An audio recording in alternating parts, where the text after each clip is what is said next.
Welcome to the source of commercial real estate, where we talk to the experts in non residential commercial real estate so you can grow your business, find a competitive advantage, and use real estate to live the life that you want. I am your host, Jonathan Hayek, and today I am talking with Joel Owens of Triple Net Invest. Joel, I sincerely appreciate you joining me here today. How are you? Doing pretty good. Staying busy. Great. Really looking forward to this conversation, Joel. Why don't we start out with you telling us a little bit about your background, how you got into real estate, and what your work looks like today? So I've been doing commercial real estate about 20 years, principal broker, own my own company. Started out in the food industry, Domino's Pizza, Cowabunga Incorporated, Mike Orcutt, largest franchisee in the country, also in some commissaries. Grew the Domino's Pizza brand to what it is today. He worked hand in hand with Tom Monahan, one of the two founding brothers of Domino's Pizza. And then after that, a buddy of mine owned a landscaping company. Got so busy that he had to decide either sell it or scale it with employees, and he just decided to sell it off. He got into real estate. I'd always looked at real estate, um, like 15, 20 years ago when I was a kid. And I thought, hey, maybe I want to try that. Because after Domino's Pizza, I went, did my own restaurant. Didn't like the hours, having my own pizza carry out delivery place. And then I tried real estate, tried residential the first month or two. I was like, I can't stand this as nights and weekends. This is what I'm trying to get away from. And so then is the funny thing is how I started out in commercial was one of the other, I was driving part time for Domino's, and one of the other drivers there was in his 70s, and they inherited a dry cleaners, him and his brother, from his mom in the estate.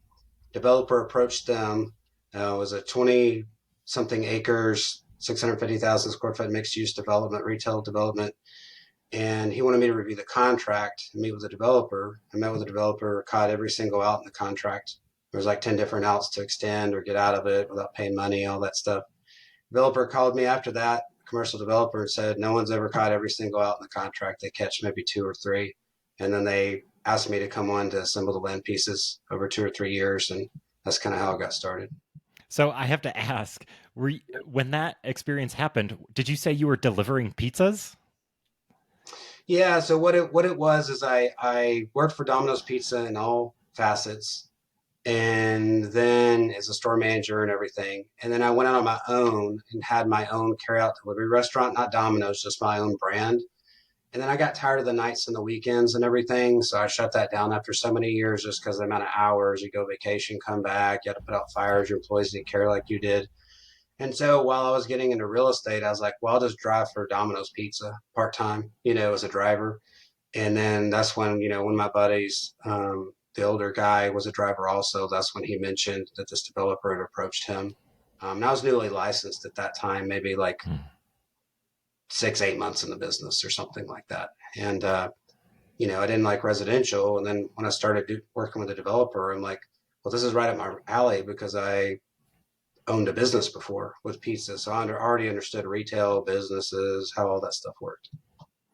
Well, having a good handle on those tenant leases is definitely a valuable skill to have. So now you're doing Triple Net Invest. So tell me what Triple Net Invest is, and what kind of deals you're doing today. Yeah. So, over 20 years, kind of my ideal life has changed on, when I first started out as a broker, I might work on $1 million deals or something like that. But there's not much product and they take a lot of time, effort, and energy. And so then as I guess your reputation and your experience grows over time, you get people with higher net worth, where they want to buy $5 or $10 million single tenant property where they're worth, 10 million, 50 million, 100 million, billion, whatever it is. And then they just want help, right? So they're wanting like a knowledgeable expert. They don't want an agent that's 3 years in the business. They want someone that's been doing it a real long time. They're saved up a lot from being a doctor, surgeon, or high level corporate executive, or a medium to large business owner that did an exit. And this is like, long term wealth planning for their family, and they want to keep it safe. And so these days, I work with my inner circle of clients that work with me with an exclusive written agreement. And, they buy, so many every year or every other year. And then the ones in the lower price ranges, say like 2.5 million or below, I've got friends that have been doing it like 6 or 7 years, not as long as me, that I can refer them to help them with that. With what, because a $2 million property in triple net is like a $150,000 house. It's like the starter range, Mhm. and people want a credit grade tenant, and there's usually only Dollar Generals in that range, right? Or mom and pop tenants with crap credit that you can't get good loans on. So you're looking for needle in a haystack, like one in 5,000 properties, and there's like a bunch of cash buyers that want to buy those. So it's really hard in that lower entry point range. You burn a lot of time, and even if you find the property, you might get beat out by a cash buyer. So I refer those off to the younger guys that don't have kids and families and older parents that have the time to really put into that. And then I do the bigger deals, and then I syndicate value add deals. And so those are typically buildings that are paying rent and are dark, or they're dark with no rent, or it's just vacant land that hasn't been cleared yet, or it's an out parcel that's been cleared and utilities are to the site. And we'll usually do like a ground lease, build a suit on those. And we usually have a 3 year hold. So stabilize within 1 year, give a preferred return to the investor 7% once it's stabilized. We split the cash flow thereafter 50-50. So, if the stabilized value was a 14 cap, they would get 7%, and the remaining 7% we would split equally 3.5%. And then the upside is split 50-50, because these are smaller deals. So like on a multifamily deal, my friends might be doing a $50 million syndication, and they might be they live off the fees. They got to have like 6 or 8 employees, and they got to live off that nut, that $600,000 fee they're taking off the $50 million property. So they syndicate and hope for the best, type of thing, and they do a 70-30 pref to make the numbers work. Well, if the upside is 10 million and they're getting 30% of that, that's 3 million, right? On a smaller retail deal where I'm buying sub $1 million deals to stabilize to 2 million, it's a whole different ball game. And my deals typically have high equity upside. So multifamily might take 7 to 10 years to achieve maybe a 1.8 equity multiple, and mine are usually achieving 2 equity multiple in 3 years or less. Now, sometimes it can be less than the 2 equity multiple, because we have an initial review period. So what we do is, when we're looking at a site before we buy it, we contact retail leasing brokers in the area to get, what is a realistic market rent rate for that out parcel compared to the other competition in the area and how we're positioned. And then we use a lower conservative rent value than that to be, conservative. We might not get that to base our numbers off of. And then we go in after we close with initial review, 90-day initial review period, because sometimes in that market, we might get tenants or national or regional tenants that say, we love the site, but we don't want to rent. We want to own it. We want to buy it from you. Or they have a national, and we're a developer too for certain sites, but they might have a national developer that builds out, 100 steak and shakes a year or whatever, and they're comfortable using them instead. And then they want the developer to acquire the site and build it for them, and then the developer will buy us out. So within, 90 days, we might be exiting in 3 or 6 months instead of 3 years. Now the equity multiple might not be a 2, it might be a 1.6 or something like that, So we weigh which way makes the most sense based on what the market is telling us after acquisition. Yeah, it's good to have options when you buy a good deal. It's nice to have options on the back end. I want to start off by talking about your brokerage services. So it sounds like your kind of ideal client is a high net worth individual. Sounds like above looking for purchase prices above that $2 million mark. Talk about we're in a really interesting time to be a buyer right now. So talk about uh, buyer sentiment. How are you advising buyers right now, and what are your buyers looking for? It depends on who they are. It depends on how busy their life is, any kind of health issues, estate planning, their age in life. Most triple net assets are passive in nature versus like multifamily or residential or even self storage. those are active assets. You have to have some kind of active involvement to own those assets. Whereas in passive absolute triple net leases, the parking lot, the roof, the structure, insurance, all that crap, the tenant takes care of that. You get mailbox money just like a stock, but with tax depreciation. So what people typically want to try to do, not during these inflationary times, but if you look at inflation over about the last 50 years and take out the negative inflation years and the years of 7 or 8% inflation, most inflation hovers around 2.75% annually over the last 50 years. So what people try to do with triple net is they try to get an overall return that's about 3 times normal historical inflation. So if I buy a triple net property putting 30 or 40% down and it delivers me a starting out a 5% cash on cash return or something like that, then with the mortgage equity pay down, the principal that I'm accumulating, my total return before any tax benefits might be 9 or 10%. So I'm keeping the money safe with investment credit grade tenant rated triple B minus or better by Standard and Poor's, and I'm outgrowing typical inflation by a factor of 2 to 3 times and keeping my money that's 10, 20, 50 million, whatever it is, I'm keeping that safe. Because historically, another stat over time is S&P, if they're rated triple B minus or better, over about the last 50 years, the default rate is about less than 1% on those tenants. It's very, very minimal because they research and rate them like every week, looking at all their stuff, all their financials and everything. So my clients are more looking for passive kind of triple net properties. And then your options on what you can buy is relegated to what kind of I call it dirt first, so that you're buying the dirt before the lease and the tenant, right? Long term, that's what the long term value is, commercial dirt. So you have a rural area, you have small suburban, strong suburban, urban core. Well, the more you go into small suburban, strong suburban, urban core, the higher the land acquisition cost is because there's less land and it comes at a premium. And then that requires you to get a higher rent per foot from your tenant that you're developing for.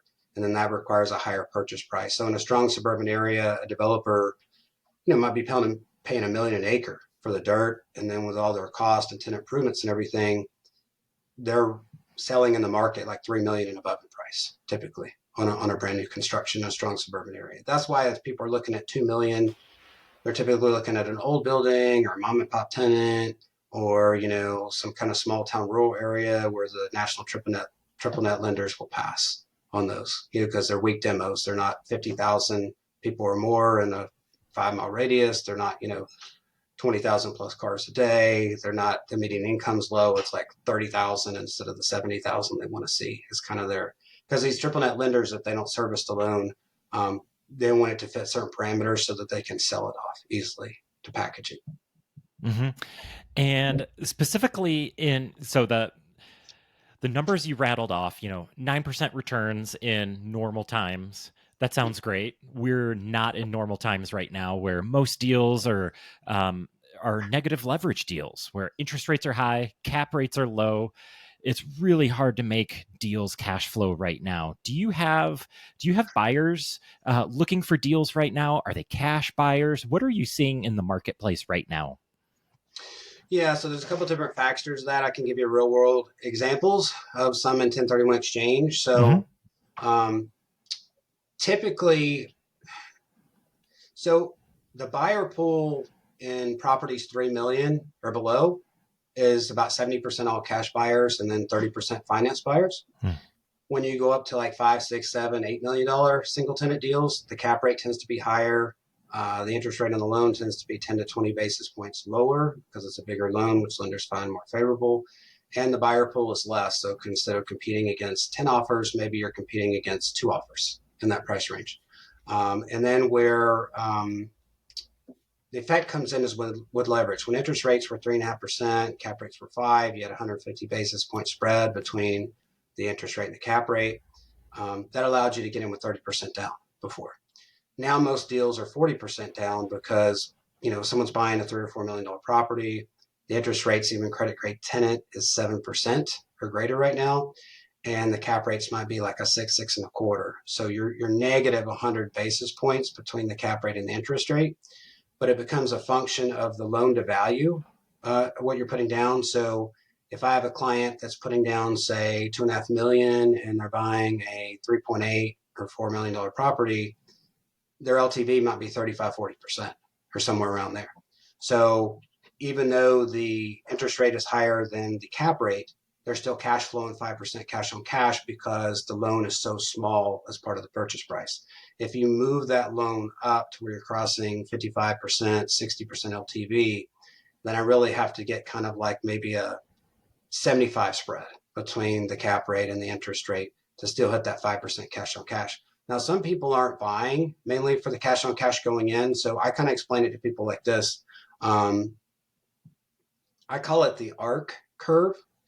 So basically, these interest rates are, there's no crystal ball that says, yes, this is going to happen, but most people believe the interest rates are going to go back down again. They don't think they're going to go down to 3.5%. Probably go down to maybe five or high fours in the next 2 years, depending on who gets in office and a bunch of other factors that happen. So if you buy a property now that maybe has 4.5%, 5% cash on cash return with the current debt that's used, but it has a little to no prepay penalty on the loan, then in a couple of years, you can refinance and then have a bigger spread than someone that would have waited. So typically sellers sell 100 basis point spread. So in typical times, if the interest rate was 5%, they'd sell it at a six cap minimum. They want 100 basis points of difference there to sell. And so when the interest rates start going back down, the sellers in like that sub $4 million range, they're going to start reducing their cap rate again and upping their prices where that spread is again. And so like if I bought a hospital ground lease for 7 million today, where the debt was 6.3 and the cap rate was 6.5, and I'm making maybe 4.5% cash on cash return. Well, that hospital ground lease with a credit used to be, when a 3.5% interest rate, it was like 4.8 cap rate, right? And so then if I refinance in 2 years with rental increases, now instead of the standard 100 spread, I'm going to have probably over 200 basis point spread between the debt and the interest rate, right? And I'm going to be getting like, monster cash flow with a credit grade tenant, probably like an 8% cash on cash or something like that, versus the other people that wait and the sellers reduce the cap rate and up the price again on the spread when the interest rates fall. I'm not going to be seeing that return. I'll still be seeing a good return, but I'm not going to see the return if I would have bought on that curve before it went back down. Because there's a ceiling. They're not going to, let's say interest rates keep rising, right? If I have a Walgreens with a 15-year lease on it, where they're obligated to pay me for 15 years that's credit grade, and I can sell it anytime between now and 7 years remaining on the primary lease term, someone can still get good financing. I, as the owner, will just hold, right? If the interest rates go crazy high, I'm like, I don't have to sell. I'll just cull the crap from my portfolio, like the mom and pop tenants or the 20-unit Popeyes.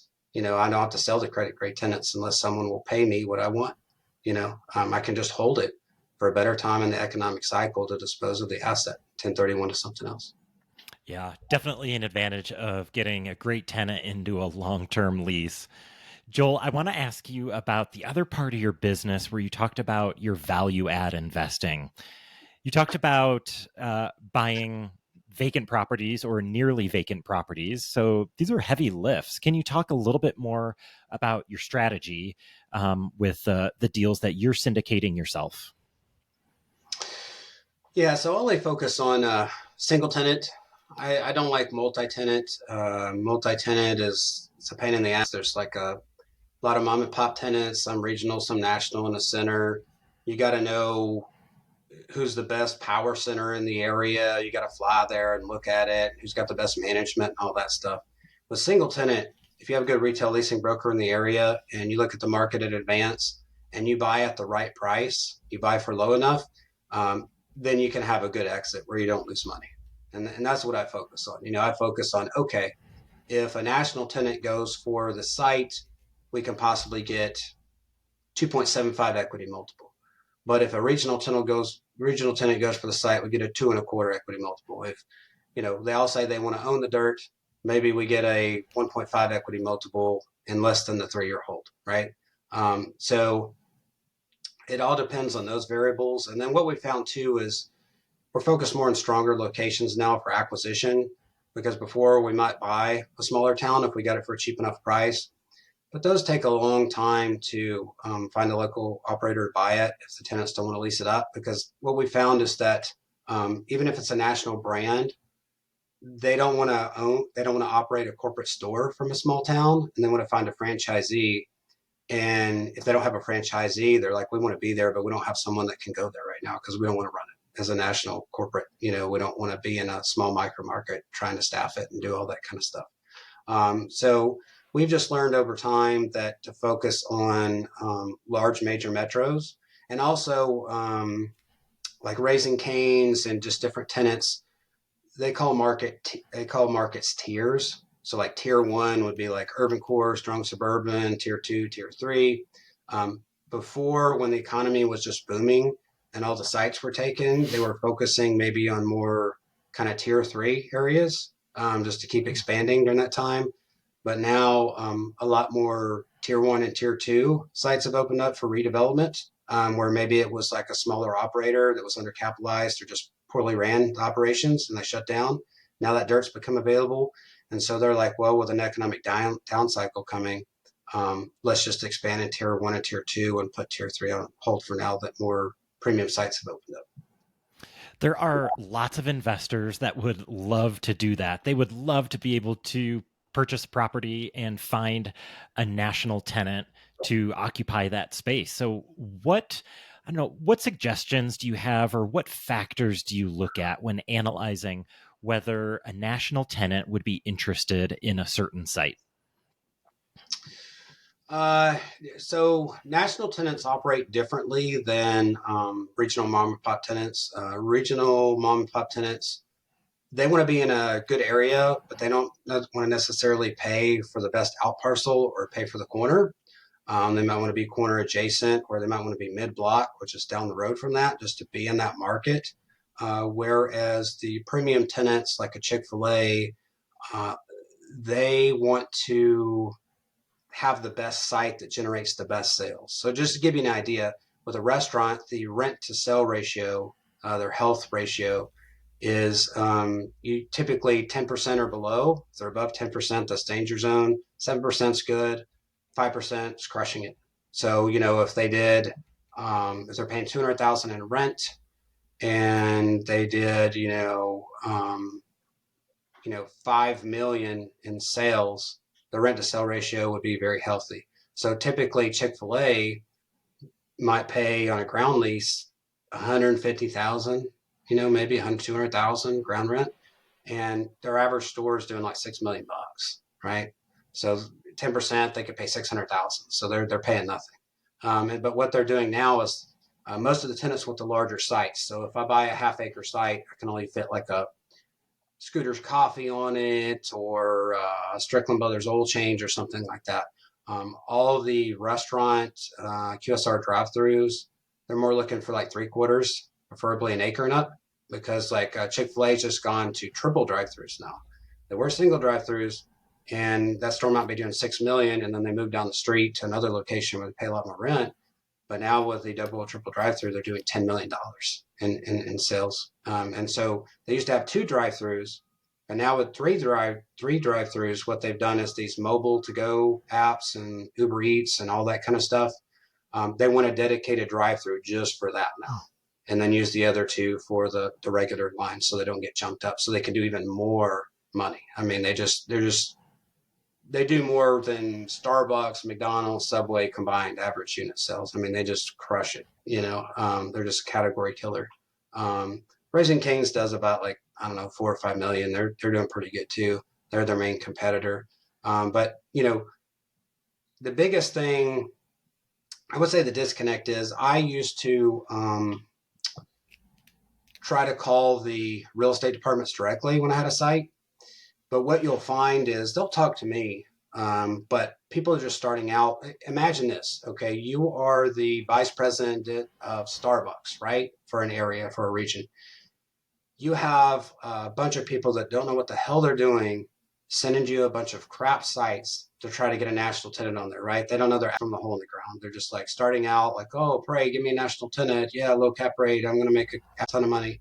Um, and they send them all this crap. Well, they don't want to look at all that, right? So they get a retail leasing broker in the area that's experienced for that market, and they tell them, this is our site criteria. This is what we're looking for.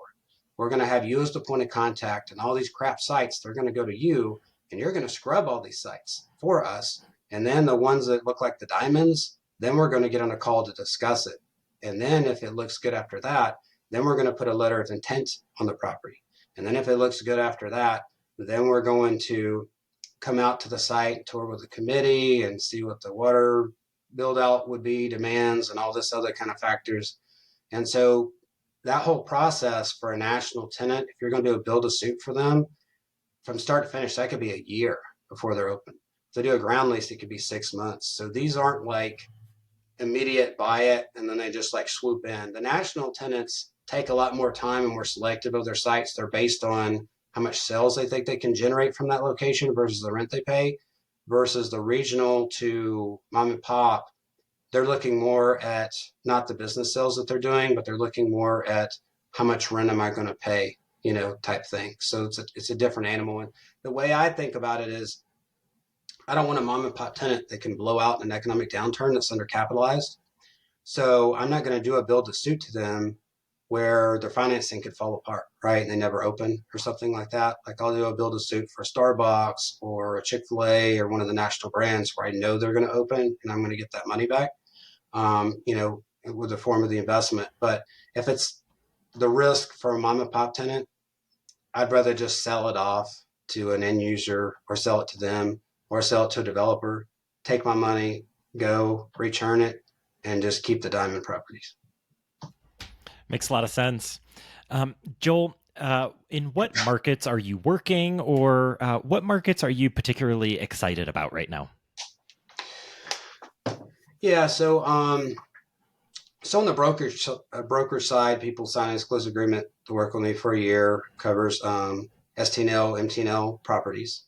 Um, and I work national. So I'm born and raised in Georgia, 48 years. But I mean, we have a proprietary database I built up over 20 years. So just like in Texas alone, I have over 300 companies and developers and owners and brokerages and everything else that we source deals with for our clients. And that's another thing I didn't, talk about is that how the triple net space works, right? So imagine a team, a national brokerage. They're going to make 100,000 commission on the listing side. 50,000, half of that goes to the parent company.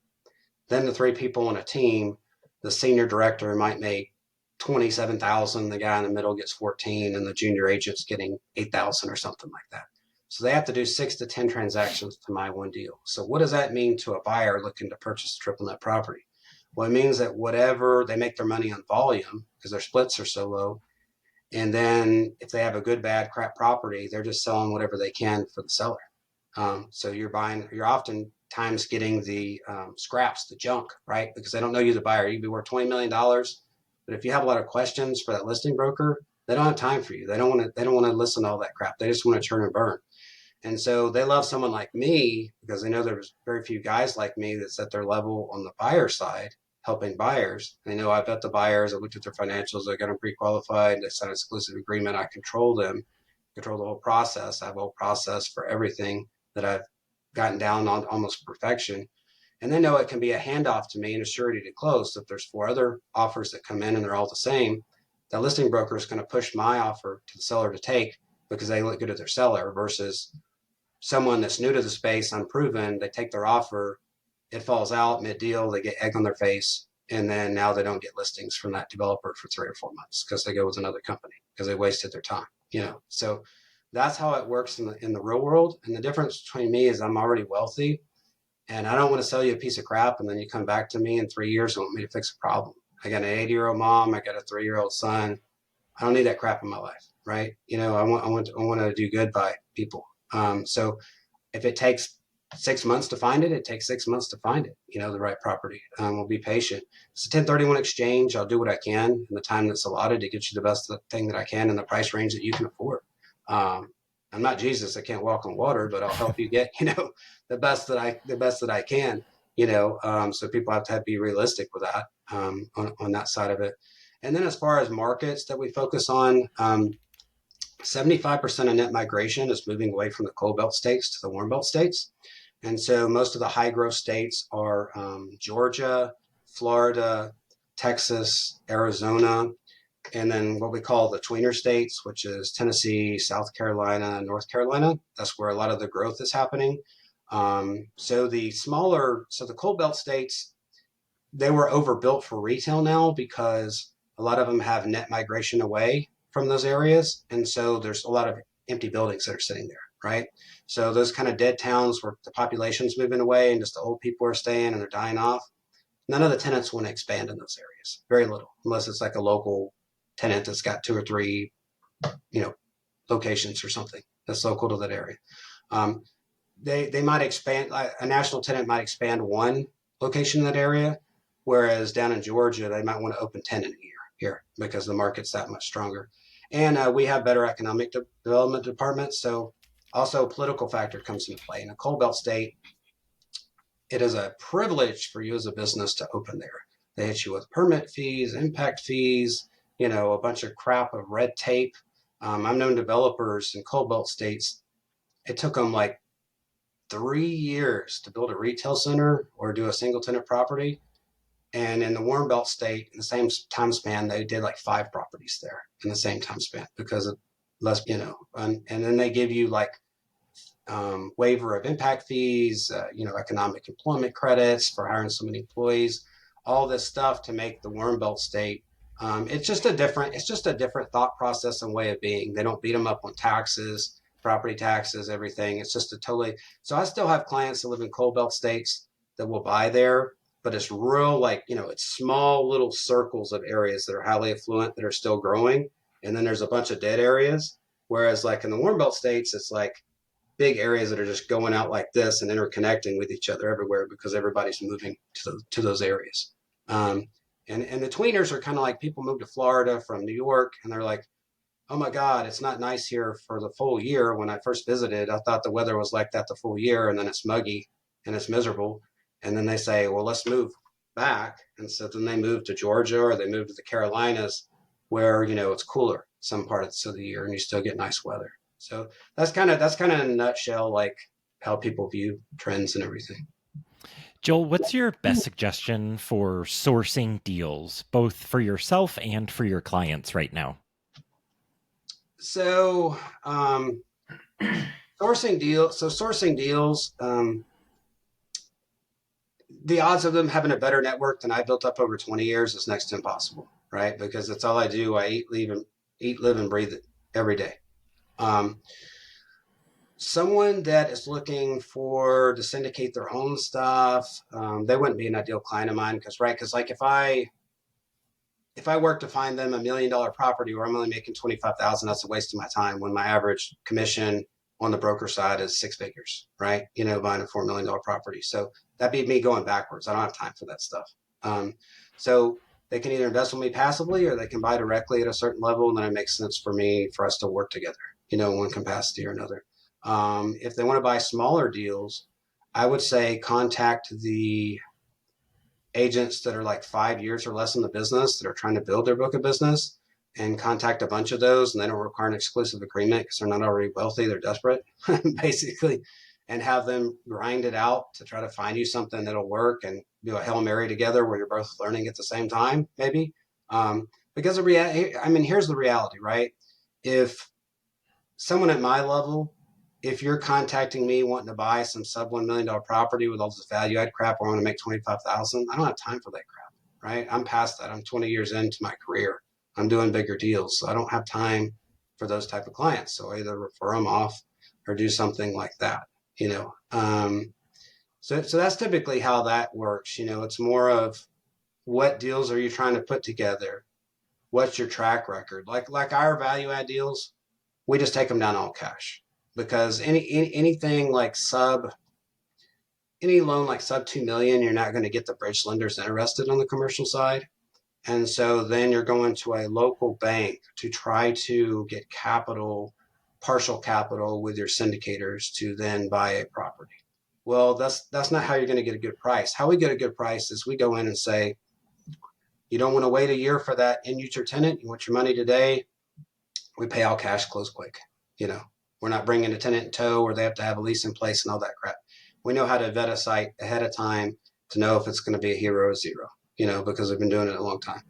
And then we just go in and they like that, you know, and so they're willing to take a lower price for that. If you come into them with all these conditions about, oh, I gotta, you know, I won't mention their names, but there's people out there that push these guru programs of like, yeah, triple net, you know, tie up a property for 8 months or a year and get a forward commitment for a tenant and line up the financing and then close on the property. Well, if the seller wanted to do all that crap, they would just do it themselves. Why the hell are they going to lock it up for almost a year so you're asking to find a tenant, right? If they're telling you a low price, they want to sell it now. They're not going to do all that crap. That's like 1 out of 100 will do that maybe, or 500 or something. And they sell these courses and crap and then send all these people out doing all this harebrained stuff. And the brokers don't like dealing with those people because it's a nuisance to them, right? So if someone, like I'll run into this, like a broker be doing deals at my level, and then some seller goes, yeah, I got a small property. It went dark in the portfolio, some reader, whatever. We want you to handle this for us because you do all the big stuff for us. And they're like, oh God, now I've got to deal with these little Yahoo buyers. I don't know what the hell they're doing. And it's going to take a big time suck away from me. And so they're like, oh, wait a minute. You know, I know Joel, like he's a broker. We've done deals together. He's no BS. He'll just buy it cash and I can get this off my plate for my seller. Right. And then they come to me and then I buy it, you know, so a lot of it's track record that you have to you can't replicate that. You just have to build it up over time. But I mean, eventually, if you look long enough and hard enough, you'll find your first deal. But just make sure it doesn't lose money because then you lose your investors, you know, and you'll start developing a bad name for yourself. So don't syndicate just to make fees. Like on the broker side, I didn't mention this, but on the broker side, as a principal broker, I make millions of dollars a year of income just on the broker side. I got like 4 different revenue streams for myself. Like I got the properties I buy directly for cash myself. I've got the referrals I refer off in certain price ranges, and I've got the syndication side, and then I've got the brokering side. So I got 4 different streams of money.